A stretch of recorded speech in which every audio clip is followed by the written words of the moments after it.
Hello YouTube people. I'm going to show you today how to replace the foam headphone pads on your vintage Sony Walkmans. Now, last week I won this one on eBay, and this is one of my most favorite ones of all. It's the Sony Soundabout from 1982. Now, I've seen a lot of these vintage Sonys being sold on eBay, and the problem with them are, usually they're brand new and great looking. The only problem is that over time the foam pads on the headphones decompose and they corrode.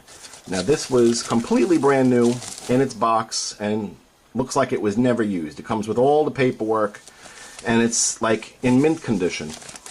But the problem was, I was a little disappointed that over time, like I said, the headphones pads decompose. Now, I made these headphone pads today, and these are from the original Sony MDR4L1 stereo headphones that were stock with this unit that was sold back in 1982.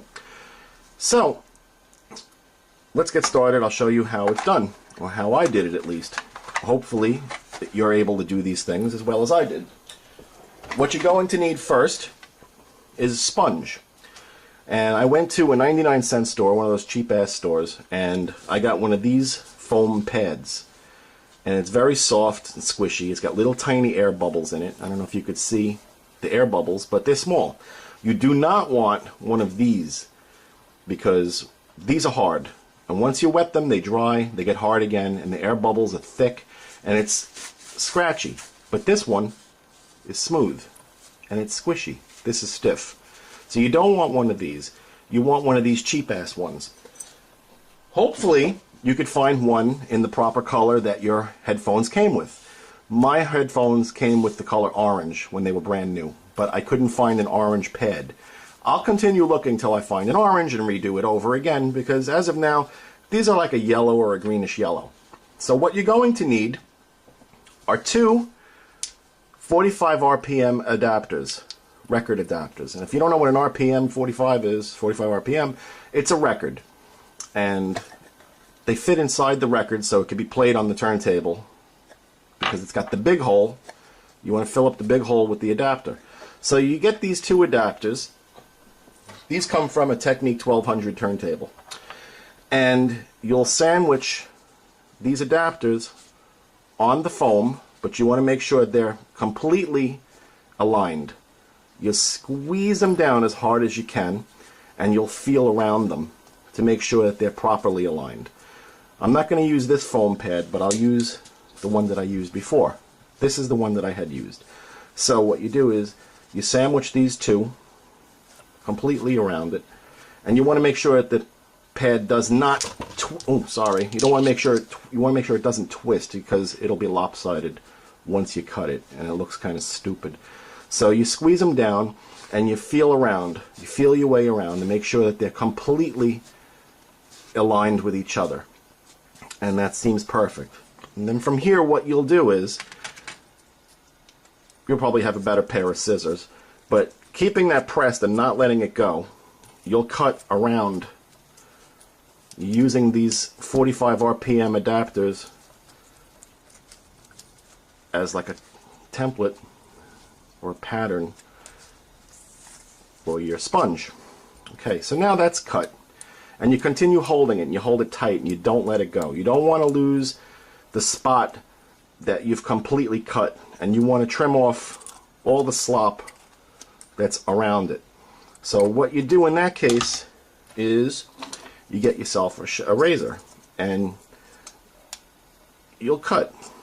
You cut around it, and you cut it very, very, very close to the edge. Just like that. When you're done, you'll have a nicely cut disc,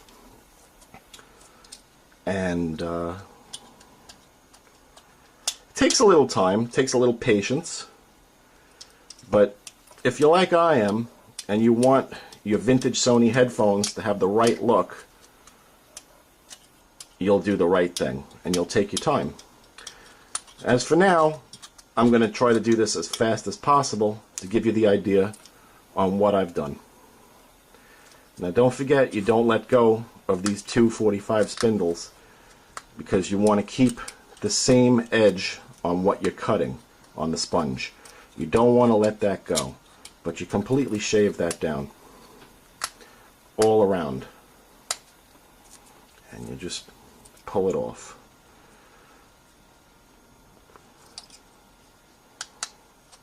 Well, I'm sure I'm going to get some stupid comments on this video, but hey, whatever. You're all entitled to your opinions. At least you won't be spending $7 to $14 on headphone foam pads that are not going to fit, because the ones that are being sold all over eBay are for iPod headphones, and those are earbuds. Now these headphones that come with this, I have the specifications repair manual. It states that these are 32 millimeters. So they're not as small, of course, as the headphones that come with the iPods. These are bigger. These are the old school Sonys. So that's pretty much it. So you could see what I did here. I trimmed it around. And for now that's good, because this is just to show you, to demonstrate. Once you're finished, you have a foam disc. And this is a little lopsided, as you could see. But like I said, it's just for demonstration. Now, to get the hole in the center, the best thing to use, because my headphones, which I'll show you, at the position where the headphone gets put into the foam, right here, you want to measure that up. And the best thing that fits this black part under here is the size of an American dime. So I do have a dime, and that's right here. So you want to find the center, visually lining it up in the center. You want to place that dime, let's say right about there. When you're done, you press it down, and with your razor blade you skim around the dime, and you continue holding this dime. You don't want to let the dime go, of course, like you did with the spindles, because then you made a sloppy cut and it won't fit right. It'll be too big, the hole, or it'll be too small. The dime is exact size of the headphone. So once you've cut all the way around, you put a little pressure. You don't want to cut all the way through. You just want to skim it, because what you're going to do from here is you're going to carve out the inside of this foam. You're going to make like a little bowl. So if you cut all the way through, then you've messed it up. But now you have the outline of the dime. And you could rip it out if you want, but I'll rip it out just because this is the demonstration video. You don't want to rip too much, because you don't want to rip all the way through to the opposite side. So what you do is you could visually see the cut lines, and you could shave out the center just like this.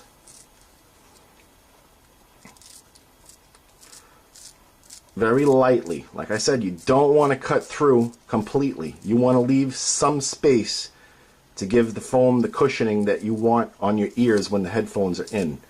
It's going to be padded. Don't forget, it's not just the cover, it's also the padding. So I ripped it out. I've ripped that out now. Now you have a little bowl-like entrance. So I found that the best way is to take a pair of tweezers and just rip. Now sure, it's going to look sloppy, and you'll notice it. You'll know that it's ripped. But from the outsides, when this is put on your headphones, nobody's going to know the difference. And you don't have to tell anyone that it's ripped and it looks like shit inside, because the insides are not what's going to count.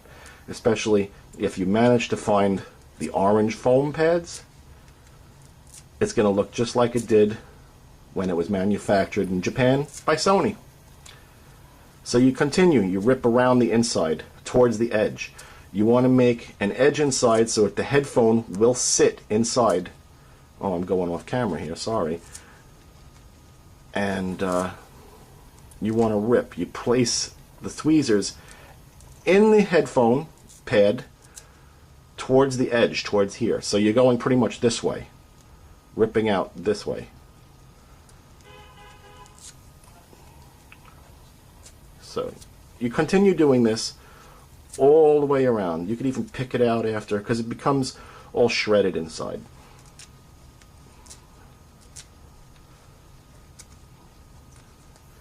So this is how I replaced my headphone foam pad. Just like this.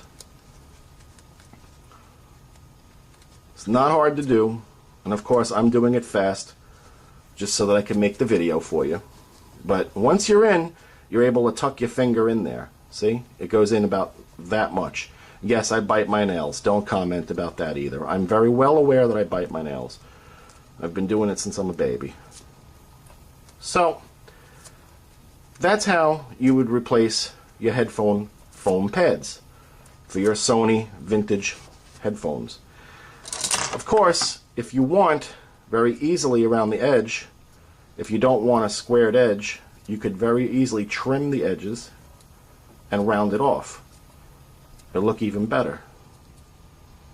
It all depends on the style that you want, or the style that the headphone originally looked like, if you have an idea what it looked like when it was brand new.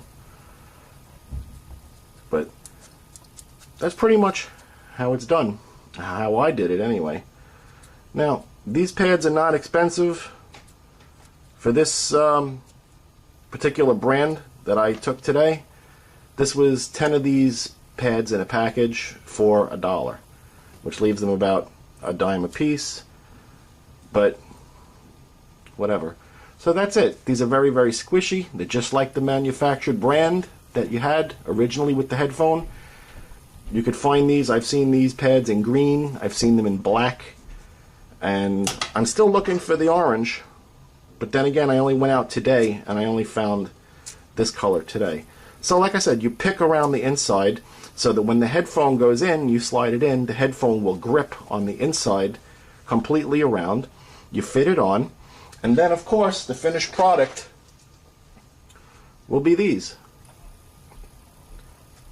So I hope that you found this helpful to you, because I know that there's a lot of you out there who love and collect Sony Walkmans and the early period Sonys, and you just don't have headphone foam pads, and you can't find them anywhere. That's the frustrating fucking thing about them. You cannot find them. Nobody's manufacturing them. So this was an easy way to make your headphone pads, and that's what they look like in the end. And if they were orange, then I think they would have been a plus. But that's pretty much it. All you're going to need, once again, is a foam pad. And don't forget, you don't want the ones that are for the kitchen, because they're too hard. They're too scratchy, they're too hard. Then you need 2 of these 45 adapter spindles. You could use a utility blade like this. You could use a utility blade like this to do the cutting. A scissor and a tweezer, so you could pick out the insides. And don't forget, you also need the American dime for your inner hole cut. See? Now the inner hole, there's still some foam pad left in here between this bottom of this hole and the surface of this, and that's the way you want it. You want to leave at least this much padding between the outer part and the inner part, which is maybe just about a centimeter, maybe a little less than a centimeter. But there you have it. You don't have to really do any trimming of the outside. If you get a pad that's this thick, and I did have a tape measure here someplace. Of course, when you fucking need things, they're not there. Here it is. To give you an idea on the thickness of this foam pad, this foam pad is just about 1 inch. So that's all you're going to need, 1 inch, and across, it's that. So this is all you're going to need. This one pad will do at least 4 headphone pads for you if you do it the right way. I'm sure you'll make mistakes at first. But once you get the hang of it, your headphones will be just as nice as this. Thank you for watching my video. Subscribe. Bye.